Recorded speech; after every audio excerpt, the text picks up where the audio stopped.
নমস্কার, আশা করি সকলে খুব ভালো আছেন। অবসর গল্প চ্যানেলে আমি শ্রাবণী। আজ শোনাব শীর্ষেন্দু মুখোপাধ্যায়ের লেখা মোল্লার হাটের নেমন্তন্ন।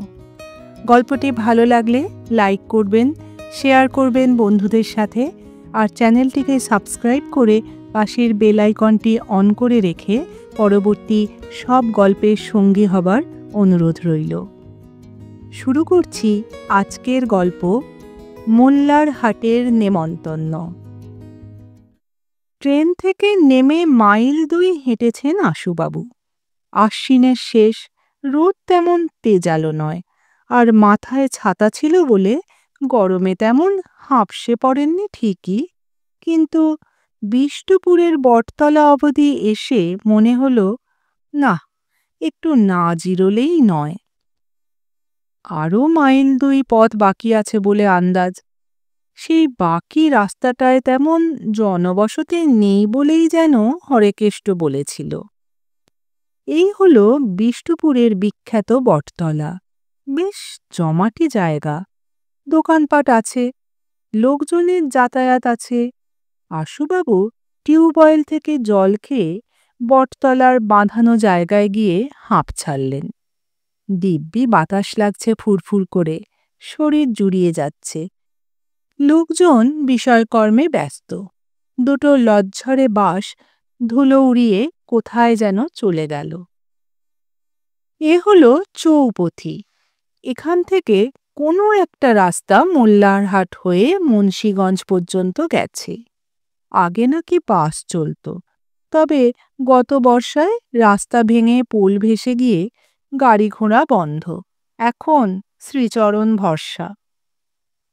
পাশে বসা একটা লোক ঝিমোচ্ছিল।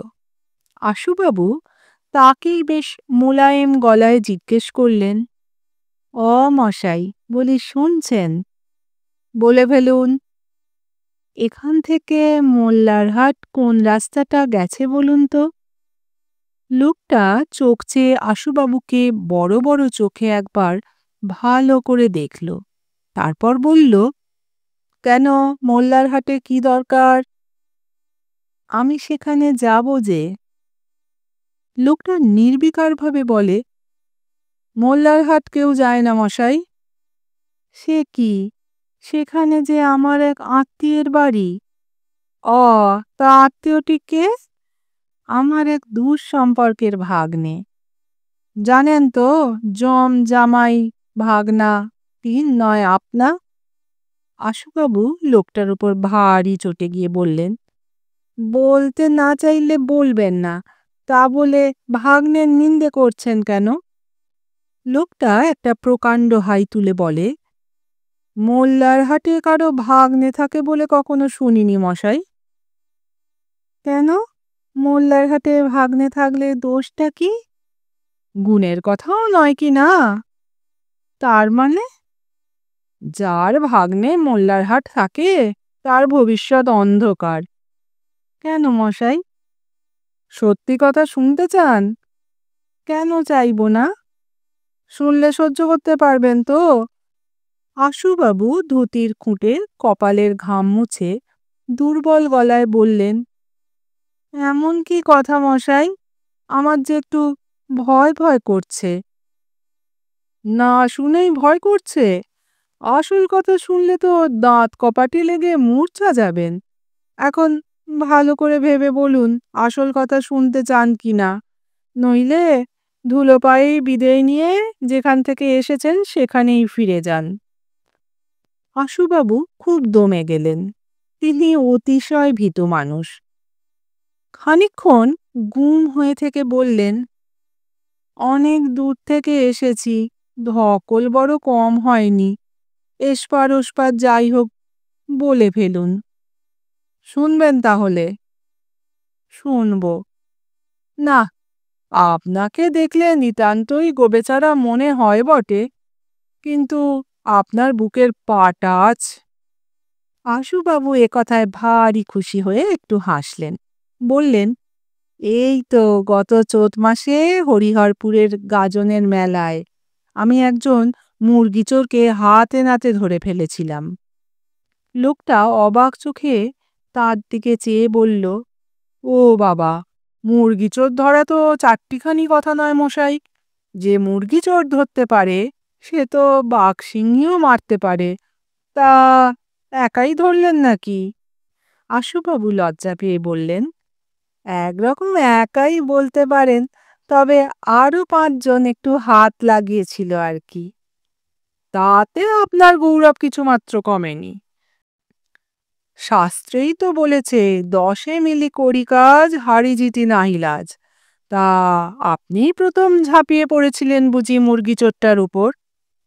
আশুবাবু ভারী বিনয়ের সঙ্গে মাথা চুলকে বললেন, একরকম তাই, তবে ঝাঁপ দিতে একটু দেরি করে ফেলায় ওই 5 জনই আগে ঝাঁপ দিয়ে ফেলে।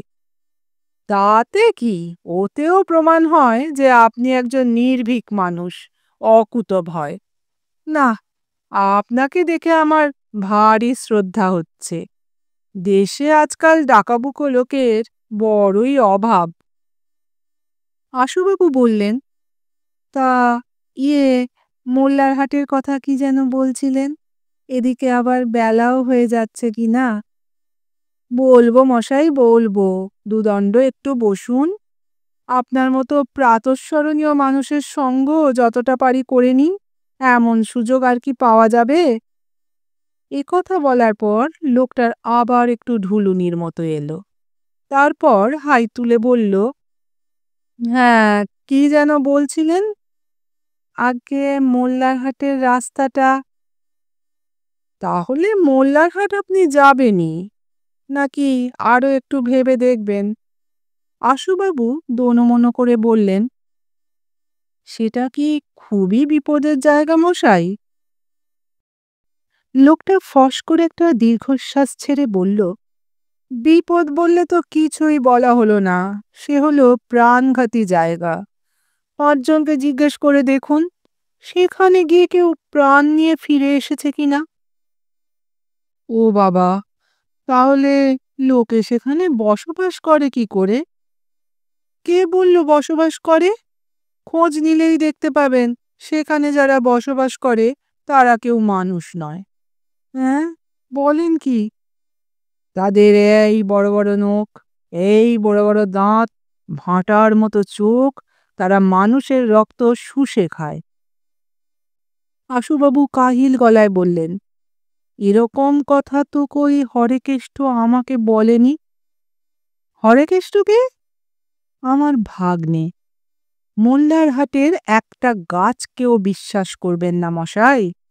5 জনকে জিজ্ঞেস করে দেখুন, সবাই জানে মোল্লার হাটের গাছ, গরু, ছাগল সবাই মিথ্যে কথা বলে। হ্যাঁ, বলে খুবই ভাবিত হয়ে পড়লেন আশুবাবু। তার যেন কেমন একটা শীত শীত করতে লাগলো। লোকটা একটা দীর্ঘশ্বাস ছেড়ে বলল, ঠ্যাঙাড়ে, ডাকাত, খুনে, গুন্ডা, বজ্জাত, ফেরেববাজ মোল্লার হাটে গিজগিজ করছে। দেখবেন সেখানে গাছে গাছে নরমুণ্ড ঝুলে আছে, পথে পথে পড়ে আছে করটি আর হাড়গোড়। সেখানকার কামারশালায় দিনরাত তৈরি হচ্ছে রামদা, ছোড়াছুড়ি, হেঁসো। মোল্লার হাটের মুদির দোকানে চাল ডালের সঙ্গে বন্দুক পিস্তল বিক্রি হয়। সেখানকার লোক বাইরের মানুষ দেখলেই পিছন থেকে মাথায় মুগুর বসিয়ে দেয়। আশুবাবুর গলা বসে গিয়েছিল, বারবার গলা খাঁকারি দিয়ে তবে স্বর বেরোলো, খুবই ক্ষীণ স্বর। বললেন, অথচ সেখানে আজ আমার এক ভাগ্নির বিয়ে, হরেকেষ্ট নেমন্তন্ন করে গেছে। এখন কি করি বলুন তো? যাওয়ার জন্য বহু ঝোলাঝুলি করে গেছে যে। লোকটা উদাস গলায় বলল, তা যাবেন যান, কিন্তু বিয়ে বাড়ি পৌঁছতে পারবেন কিনা দেখুন। শীত শীত ভাবটা উবে গিয়ে আশুবাবুর এখন ঘাম হতে লেগেছে। কপালটা ধুতির খুঁটে মুছে নিয়ে বললেন, আপনি দেখছি মোল্লার হাটের সব খবরই রাখেন। তা রাখবো না? ওই মোল্লার হাটেই তো আমার বউ আর ছেলে মেয়ে কয়েদ হয়ে আছে কি না? কয়েদ? কে কয়েদ করে রেখেছে তাদের? 6 ফুট লম্বা, দৈত্যের মতো চেহারার একটা লোক। তার ৮০ ইঞ্চি বুকের ছাতি, মুগুরের মতো হাত, কথা কইলে মনে হয় বাজ ডাকছে। এ তো ভারী অন্যায় কথা। তা থানা পুলিশ করলেন না কেন? ফের দীর্ঘশ্বাস ছেড়ে লোকটা বলল, তার উপায় নেই যে। কেন উপায় নেই কেন? লোকটা যে আমার শ্বশুর। শ্বশুর? বলেন কি? মোল্লারহাটে আপনার শ্বশুর বাড়ি নাকি? তবে আর বলছি কি, ১২ বছর ধরে ঘর জামাই আছি মশাই। কোনোদিন জামাই আদর পেয়েছি বলে কেউ বলতে পারবে না। উপরন্তু শ্বশুরমশাইয়ের ফাই ফরমাস খাটা, ক্ষেতের কাজকর্ম দেখা, মুনিশ খাটানো, হিসেবপত্তর রাখা, মামলা মোকদ্দমার তদবির করা, কি করতে হয় না বলুন তো? তাও কি শ্বশুরের মন ওঠে? দোষের মধ্যে একদিন একটু পয়সায় টান পড়েছিল বলে শাশুড়ির রূপোর পানের ডিবেটা বিষ্টুপুরের চরণ দাসের দোকানে বেচে দিয়েছিলাম। তাই বলে শ্বশুরমশাই জুতো পেটা করে তাড়ালেন। গতকাল থেকে এই বটতলায় বসে আছি মশাই, দানা পানিটুকু পর্যন্ত জোটেনি। কেউ খোঁজটুকু অব্দি করেনি এখন অব্দি। আশুবাবু একটা নিশ্চিন্তে শ্বাস ছেড়ে বললেন, ও তাই বলুন, সেই জন্যই এতক্ষণ মোল্লারহাটের নিন্দেমন্দ করছিলেন। লোকটা একটা আড়মোড়া ভেঙে বলল, তা ইয়ে হয়েছে। কি হয়েছে? ফস করে একটা কথা মনে পড়ে গেল। আবার কি কথা? মনে পড়ে গেল যে হরেকেষ্ট হলো আমার শালা, আর আজ আমার শালি আন্নাকালীর বিয়ে। অ্যাঁ? তাহলে আপনি হরেকেষ্টর ভগ্নিপতি হন? কি আশ্চর্য! লোকটা বিরস মুখে বলল, হরেকেষ্টর ভগ্নিপতি হওয়া এমন কিছু গৌরবের ব্যাপার নয় যে অবাক হতে হবে। তা বলছিলাম কি, মোল্লারহাটের রাস্তা আপনাকে এক শর্তে দেখিয়ে দিতে পারি। শর্তটা কি? আমাকেও সঙ্গে নিয়ে যেতে হবে। গিয়ে আমার শ্বশুরমশাইকে বুঝিয়ে সুঝিয়ে ঠান্ডা করে যদি। আশুবাবু উঠে পড়লেন, বললেন, বুঝেছি বুঝেছি, এ আর শক্ত কাজ কি? চলুন মশাই চলুন। হরেকেষ্টর বাবা সুধাংশুবাবু আমার ভগ্নিপতি, অতি সজ্জন মানুষ। আমার সঙ্গে তার খুবই সদ্ভাব ছিল একসময়। অনেকদিন যোগাযোগ নেই, এই যা। কিন্তু তার কোনো ঘর জামাই আছে বলে তো শুনিনি। সব কি আর আপনাকে জানিয়েছে?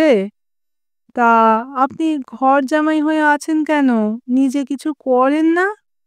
বিরস মুখে লোকটা বলে, করি না কে বলল? কি করেন? সাতপুরার নাম শুনেছেন? আমি সেখানকার দারোগা। হ্যাঁ? তবে যে বললেন ঘর জামাই? তাও একরকম বলতে পারেন।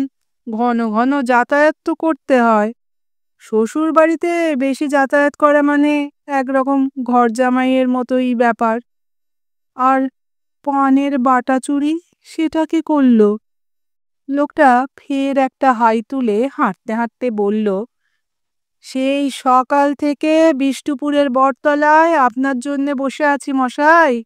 শ্বশুর মশাই বললেন, বাবা, তোমার হলো দারোগার চোখ, আশুকে দেখলেই তুমি চিনতে পারবে, তাকে পথ চিনিয়ে নিয়ে এসো তো। তাই বসে থেকে থেকে ঝিমুনি এসে গেল। তখনই গল্পটা ফেঁদে ফেললাম আর কি। ভালো হয়নি গল্পটা? খুব ভালো, খুব ভালো। নমস্কার। গল্পটি ভালো লাগলে কমেন্ট করে জানাবেন, চ্যানেলটিকে সাবস্ক্রাইব করে পাশে থাকবেন।